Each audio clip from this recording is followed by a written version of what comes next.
ये अभी जब निकला, क्योंकि इसने अपना जब नाम देखा कि कंप्यूटर पे उसका कहीं नाम आ गया, तो इसने सुधार जब करवाया तब मैंने ये देखा कि पेपर में अब निकल रहा है ये। जो जमीन पे विवाद है, हाँ। वो आपने किसको दी थी वो जमीन?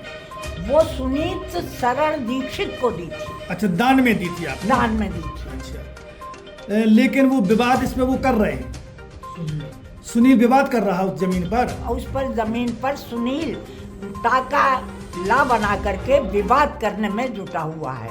और आपसे उनने कोई बात की कि ये जमीन हमें काहे नहीं दी, उन्हें दी, ऐसी कुछ बात करी? बिल्कुल कभी कोई बात ही नहीं दी करी इसके संबंध में। आप किसके साथ में रहती हैं? मैं सुनीत शरण दीक्षित के साथ में अच्छा, वही आपकी सेवा कर रहे हैं? वही देखभाल कर रहा है हमारी। अच्छा, तो आप क्या चाहती हैं कि वो सुनीत शरण की जमीन इन्हीं को मिले? सुनीत की को ही मैंने दान में दी है। हाँ। तो वो उसके पास ही रहना चाहिए। हाँ, मतलब ओरिजिनल दस्तावेज में इन्हीं हाँ। का नाम लिखा है, सब जगह आपने रजिस्ट्रार कार्यालय में इनके नाम लिखवाया, सब इन्हीं के नाम किया मैंने। तो वो जमीन इसी की है, उसको ही मिलना चाहिए। कहाँ तक पढ़ी लिखी हैं आप? मैं MA BEd हूँ और प्रिंसिपल के पद पर भी कार्यरत। जब इसको जमीन दी तो मैं प्रिंसिपल के पद पर कार्यरत भी थी।